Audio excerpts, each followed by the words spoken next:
One of the things that struck me when I was considering, what to ask you was that, how was it that you actually came across the Buddha? That nowadays we have, quite a number of books on the Buddha, but in your day you didn't have many books about the life of the Buddha. In my day, that is to say when I was quite young, there were a few books about the Buddha around, but I didn't personally have any access to them.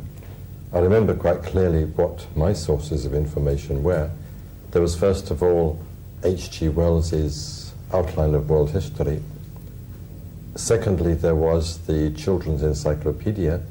And thirdly, there was a book called My Pilgrimages to Ajanta and Bagh by an Indian writer and artist called Mukul Chandra Day. And in that book, a copy of which I acquired in fact just a few years ago, there was a whole chapter on the life of the Buddha.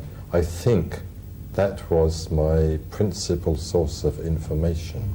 I believe that you actually, well, I don't know if because of reading these books, you actually wrote your own biography of the Buddha. I did. I made a sort of summary of the life of the Buddha, drawing on these three sources. So, I think I must have done that when I was about, not more than 12 or 13. So what was it in these three things that struck you about the Buddha himself?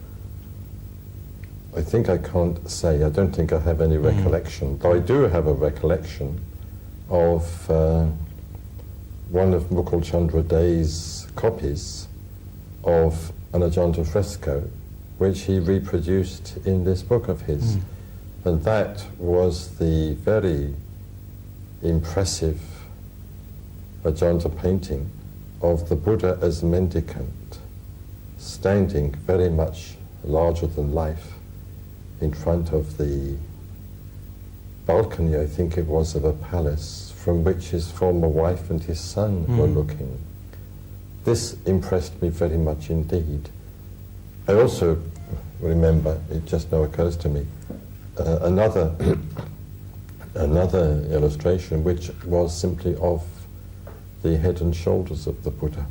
So it could have been that I was impressed more through the visual medium, through these paintings, these reproductions or copies of Ajanta frescoes, than I was by the written word, so far as the Buddha's, so to speak, personality was concerned.